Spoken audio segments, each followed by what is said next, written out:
Hotline. Barrett, it's Zach Gelb and Haley Condon. How are you?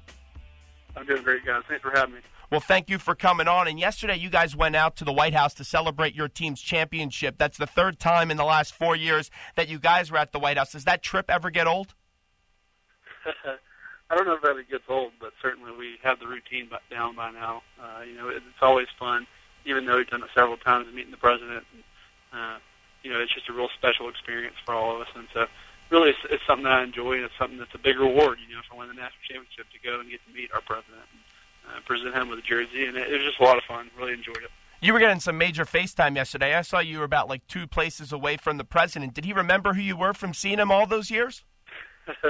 Well, when I saw him, he said, "Good to see you." I don't know if that's just something he says, but, it's definitely cooler than, "Hey, how are you?" So maybe he did remember, maybe he didn't. But, I certainly have met him now 3 times, and so I would think maybe he remembered a little bit, but I'm not sure. Looking back at that championship game, you guys just completely dominated Notre Dame, who was a good football team. They were undefeated at the time, #1 in the nation, and you guys had another incredible season. The only bad part of that season was losing to Johnny Manziel. But when you look back to that Thanks for reminding me about that. When you look back at that national championship game, why were you guys so successful that day? Because you guys beat a very good Notre Dame defense. Well, we executed very well. We had a great game plan. It's pretty well documented that over a long way off, Coach Saban's teams are very good. And, we've just been working hard. We felt really good about what we were doing. And, frankly, we were just a really good team. We had a lot of good players, and we played hard. And we're all very motivated for that game. And, I felt like we were the better team, and I think we showed it that night. You won 3 championships. Out of the 3, which one was your favorite? I would imagine maybe it's the first one because that's the first time you won, but 3 championships is a remarkable accomplishment. But which one is your favorite out of the 3? You nailed it. Probably the first one. We were playing Texas at the Rose Bowl, which is just such a historic site, and it was the first one. It was just a really special experience. It kind of seemed surreal. The second one was almost just like another SEC game because it was in the South, and we were playing LSU in Louisiana, and so and then this last one obviously was pretty cool too. But if I had to choose one, I'd probably choose the first one, just because the whole experience was new, and because it was in such a historic venue like the Rose Bowl, which is a really, really cool place if you've never been there. Barrett joins us on the hotline, Philly's #1 college radio station, WHIP. And Barrett, I have to ask you, because everyone talked about this after the conclusion of the game. You and your teammate during the game got into a little altercation. You shoved your quarterback in A.J. McCarron. What actually happened on that play? Yeah, well, you're believe it or not, you're the first person to ask me. No, I'm kidding. No, it's we just had a little disagreement with what we saw in the defense and trying to make some adjustments, and it took too long, and got a delay of game. And I think, first of all, me and AJ are very close. We room together on the road.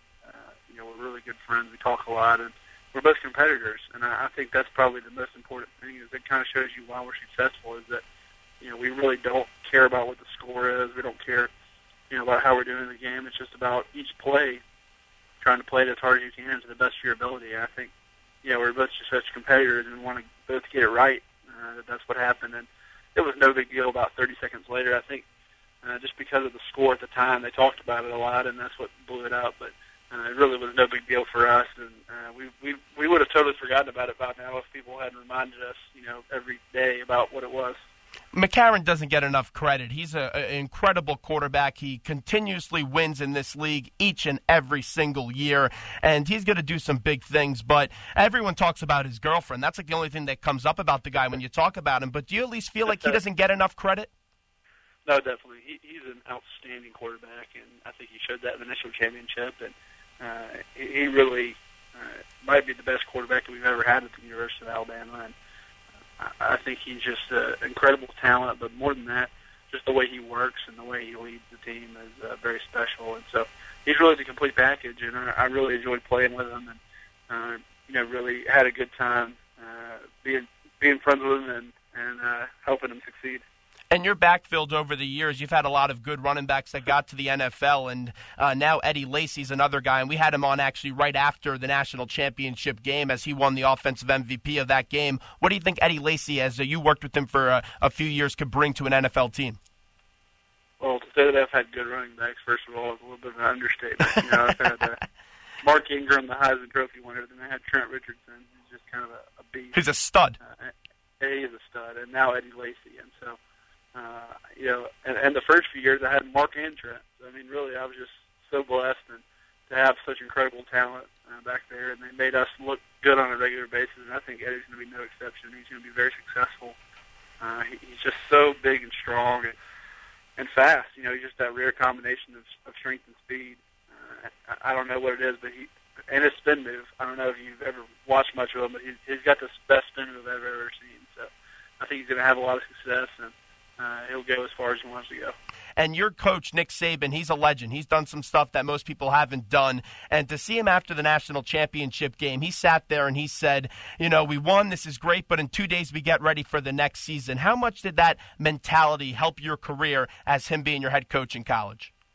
It helped it a ton. I think that's the reason we were so successful this year is because we learned how to manage success. And that's such a difficult thing to do in this day and age is to learn how to manage it. And, he's, in my opinion, far and away the best coach in college football. And, just the mindset that he helps us have really not only helps us in football but also in life. And I can't believe you guys haven't asked me that yet, but also, he's got some great assistant coaches, one of whom is Jeff Stoutland, who's now the offensive line coach with you guys. And I just want to let y'all know you're getting a really, really great offensive line coach because I'm really going to miss Coach Stout, but he's an awesome guy and an awesome coach. We appreciate that. Barrett Jones joins us on the hotline. And Barrett, let's get to this real quick. You get ready for the NFL draft. What's been the toughest part of this process as you prepare to get drafted in a few weeks?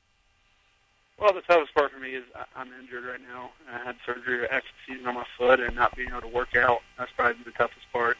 It's just having to rely on tape and to rely on good interviews. And it's just tough. I hate being hurt and I hate not being able to compete out there and, show my athleticism and show what I can do. But, still just have to realize I need to control the things I can control and get ready to make a team in camp coming up.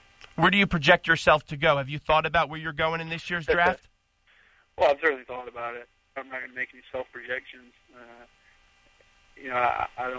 I don't really get as worked up about where I'm going. I just focus more on, once I get there, what I'm going to do. And so I don't know where I'm going to go. I don't think anyone knows exactly where they're going to go except for maybe the first pick some years. But, I just hope that I get drafted by a good team that really wants to win and have success. Well, when I look at you, when I see the tape on Barrett Jones, I see a winner, a guy that has a good personality on and off the field, as well as your versatility. You played all the lineman positions on the offensive side of the ball during your career in college at an elite stage and won. How much of your versatility, how much do you think that gives you an advantage when an NFL team looks at you? I definitely think it's a positive. Versatility is a good thing, but that being said, I tell teams, I think it's good that I'm versatile, but I also just want to find a position that I can really be a starter at and really help the team and have success. And so I definitely think it's good, especially being a young guy, to help, to make a roster. But at the same time, I really want to become a guy who finds a position and becomes a starter. If I could give you that choice, let's say you get drafted by the Eagles, let's just say, and the coach comes to you. Let's say the Eagles. Yeah. The Eagles. Well, I'm sure you would like to play here in Philadelphia, right? You got a lot of cheesesteaks. And like I said earlier, I get to play for Coach Stoutland again, who I have a great relationship with. So yeah, that'd be awesome. But I would probably pick center just because it's a position that I feel like I've had a lot of success with, and I enjoy making the calls and I guess studying film and from a mental aspect and that kind of thing. Well, hey, Barrett, we appreciate the time today. Thanks so much for coming on with us. Best of luck coming up next week in the NFL draft. We'll be listening to hear your name called. We appreciate it. Hopefully we didn't keep you too long. Thanks so much. No problem. Barrett Jones right there, who joins us right there on the hotline. Philly's #1 college radio station, WHIP. And what we'll do now is we'll take a quick break, and when we get back, we'll have Steve Sands from the Golf Channel.